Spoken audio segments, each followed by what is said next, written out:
Welcome friends. சிறகடி கேசி serial இன்றைக்கி எபிசோடில் வரக்கூடிய சுவாரஸ்யமான சீன்ஸ் பற்றி பார்க்கலாம். மீனா அம்மா வீட்டில் நடக்கிறத காமிக்கிறாங்க. சீதாவை மீனா அம்மா கோபப்பட்டு அடிக்கிறாங்க. என்னை திட்டம் போட்டு தான் ஊருக்கு அனுப்புனியா, திருட்டுத்தனமாக அவங்களுக்கு கல்யாணம் பண்ணி வச்சிருக்கிற இந்த திருட்டு புத்தி உனக்கு எங்கேருந்து வந்துச்சு அப்படின்னு திட்டுறாங்க. உங்கள் அக்கா மாமியார் ஏற்கனவே நம்ம குடும்பத்தை பார்த்தா நெருப்பள்ளி கொட்டுவாங்க, இனிமேல் நம்மளை சும்மா விடுவாங்களா, உன் அக்கா வாழ்க்கையை பற்றி கொஞ்சமாவது நீ யோசிச்சு பார்த்தியா அப்படின்னு கேட்குறாங்க.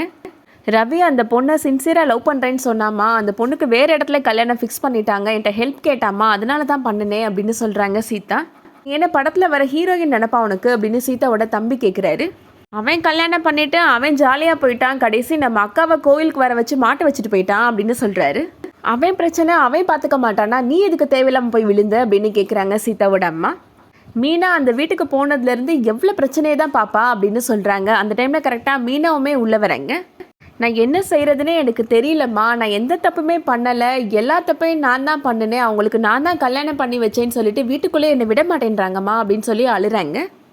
மீனாவோட தம்பி கேட்குறாரு, நீ எதுக்குக்கா அங்கே கோவிலில் போய் கையெழுத்துலாம் போட்ட, அதனால தானே அவங்க தப்பாக நினைக்கிறாங்க அப்படின்னு கேட்குறாரு.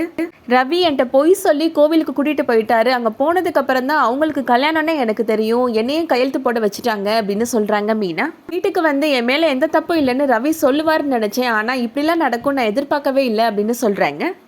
மீனா அம்மா சொல்கிறாங்க, அவனோட வாழ்க்கை மட்டும் நல்லா இருக்கணும்னு சுயநலமாக நினச்சிருக்கிறான் அவன் அப்படின்னு சொல்கிறாங்க. ஆனால் நான் எல்லாருமே நல்லா இருக்கணும்னு தானமா நினச்சேன் அப்படின்னு சொல்லி அழுறாங்க மீனா. அதனால தாண்டி நம்ம இவ்வளோ கஷ்டப்பட்டுட்டு இருக்கிறோம் அப்படின்னு சொல்கிறாங்க மீனாவோட அம்மா. அண்ணாமலை அன்னை முகத்தில் நான் எப்படி முழிக்க போகிறேன்னு தெரியல, மீனா மேலேயும் அவர் தப்பு இருக்குன்னு தான் நினச்சிட்டு இருப்பாரு அப்படின்னு சொல்கிறாங்க. அடுத்ததான் ஸ்ருதி ரவியை காமிக்கிறாங்க.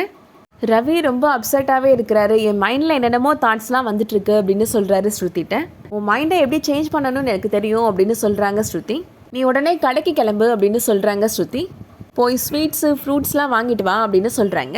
இதுக்காக கேட்குற அப்படின்னு கேட்குறாரு ரவி. நமக்கு இன்றைக்கி கல்யாணம் முடிஞ்சிருக்கு, நான் எதுக்கு கேட்பேன்னு உனக்கு தெரியாதா அப்படின்னு சொல்கிறாங்க ஸ்ருதி. நியாயமாக பார்த்தா நம்மளோட பேரண்ட்ஸ் தான் இதெல்லாம் செஞ்சு வச்சுருக்கணும், ஆனால் என்ன பண்ணுறது, அவங்களுக்கு தான் நம்ம மேலே கொஞ்சம் கூட அக்கறையே இல்லையே அப்படின்னு சொல்கிறாங்க ஸ்ருதி. நம்ம சந்தோஷமாக இருக்கணும்னா நம்ம தான் நம்ம வாழ்க்கையை பார்த்துக்கணும் அப்படின்னு சொல்கிறாங்க. ரவி சொல்கிறாரு, எங்களோட குடும்பம் ரொம்ப பெரிய குடும்பம், ஆனால் என்னோட கல்யாணத்துக்கு எங்கள் ஃபேமிலியிலேருந்து ஒரு ஆள் கூட வரல, என்னோட அம்மா அப்பாவோட பிளெஸ்ஸிங் இல்லாமல் தான் நமக்கு கல்யாணமே நடந்துச்சு அப்படின்னு சொல்கிறாரு. ஆனால் எங்கள் அண்ணி தான் பாவம், அவங்க தான் நம்மளுக்கு கூட்டிகிட்டு போய் கல்யாணம் பண்ணி வச்சாங்கன்னு எங்கள் குடும்பத்தில் எல்லாருமே தப்பாக நினச்சிட்டு இருக்கிறாங்க, என்னோட அம்மாவும் முத்துவும் எவ்வளோலாம் திட்டுவாங்கன்னு எனக்கு தான் தெரியும் அப்படின்னு சொல்கிறாரு. ஏற்கனவே என்னோட அண்ணி வாழ்க்கையில் நிறைய பிரச்சனை இருந்துச்சு, இப்போ என்னாலையும் பிரச்சனை வந்துருச்சு, அதை நினச்சா எனக்கு ரொம்ப கில்ட்டியாக இருக்குது அப்படின்னு சொல்கிறாரு. என்னோட அப்பா ரொம்ப நல்ல மனுஷன், யார் மனசையும் கஷ்டப்படுத்துகிற மாதிரி கூட பேச மாட்டார், ஆனால் இன்றைக்கி என்னால் அவர் லாக்கப்பில் இருந்துட்டாரு அப்படின்னு சொல்கிறாரு. இதெல்லாம் நினைக்கிறப்ப என்னோட மைண்டு ரொம்ப டிஸ்டர்பன்ஸாக இருக்குது அப்படின்னு சொல்கிறாரு. நமக்குள்ளே எதுவும் இன்றைக்கி வேணாம் அப்படின்னு சொல்லிடுறாரு ரவி. என்னால் உன்னைய புரிஞ்சிக்க முடியுது ரவி அப்படின்னு சொல்கிறாங்க ஸ்ருதி. நம்ம எல்லா சம்பிரதாயத்தையும் இன்னொரு நாள் கூட வச்சுக்கலாம் அப்படின்னு சொல்லிடுறாங்க.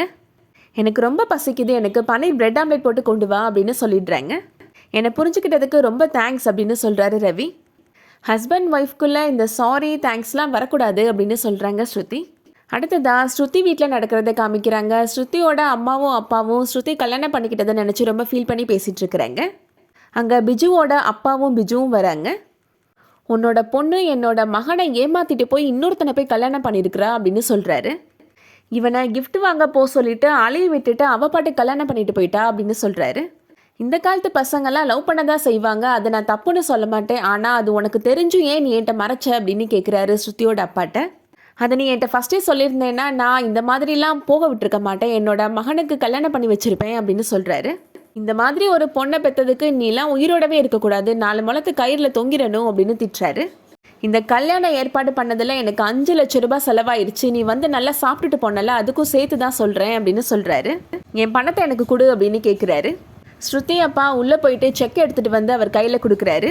இதுவே வேற யாராவது பண்ணியிருந்தாங்கன்னா நடக்கிறதே வேற, நீ என்னோட பழைய ஃப்ரெண்ட் ஆகிட்ட, இனிமேல் என் முகத்துலேயே முழிக்காத அப்படின்னு சொல்லிட்டு வராரு. பிஜு சொல்கிறாரு, என்னப்பா செக்கை வாங்கிட்டு நீங்கள் பாட்டுக்கு வந்துட்டுருக்கிறீங்க அப்படின்னு கேட்குறாரு. லைஃப்பில் நான் இது வரைக்கும் ஆசைப்பட்டது எல்லாமே நடந்திருக்கு, இந்த பொண்ணு மட்டும்தான் மிஸ் ஆகிட்டா அப்படின்னு சொல்கிறாரு பிஜு. இந்த பொண்ணு இல்லாட்டி என்னடா, நான் இதை விட நல்ல பொண்ணை உனக்கு கல்யாணம் பண்ணி வைக்கிறேன் அப்படின்னு சொல்கிறாரு பிஜுவோட அப்பா. என்னை நம்ப வச்சு ஏமாற்றிட்டு போனால் அவளை என்ன பண்ணணும்னு எனக்கு தெரியும் அப்படின்னு கோமா கிளம்பி போகிறாரு. அடுத்ததான் மீனா வீட்டில் நடக்கிறத காமிக்கிறாங்க. மீனா சொல்கிறாங்க, ஒரு நாள் என் மேலே தப்பு இல்லைன்னு எல்லாருமே புரிஞ்சுப்பாங்கம்மா அப்படின்னு சொல்கிறாங்க. நீ இங்கே உட்காந்துட்டு இருந்தா உன் மேலே தப்பு இல்லைன்னு எல்லாருக்கும் எப்படி புரியும் அப்படின்னு மீனாவோட அம்மா கேட்குறாங்க. நீ கிளம்பி உன்னோட வீட்டுக்கு போ, உன் மேலே தப்பு இல்லைன்னு எல்லாருக்கும் புரியவை அப்படின்னு சொல்கிறாங்க. என்னை வீட்டுக்குள்ளே விட மாட்டேன்றாங்களேம்மா அப்படின்னு சொல்கிறாங்க மீனா. வீட்டுக்குள்ளே விடலை அப்படின்னா வீட்டு வாசலில் போய் உட்காரு, கத்தி அழு, உன் நிலைமையை சொல்லி புரியவை அப்படின்னு சொல்கிறாங்க. உனக்கே தெரியும் மாப்பிள்ளை அவர் அப்பா மேலே எவ்வளோ அன்பு வச்சிருக்கிறாருன்னு, அவர் சொன்னதுக்காக தான் கல்யாணமே பண்ணிக்கிட்டாரு. இப்போ அவரை கொண்டு போய் போலீஸ் ஸ்டேஷனில் உட்கார வச்சா மாப்பிள்ளை கோபம் வரதான் செய்யும் அப்படின்னு சொல்கிறாங்க.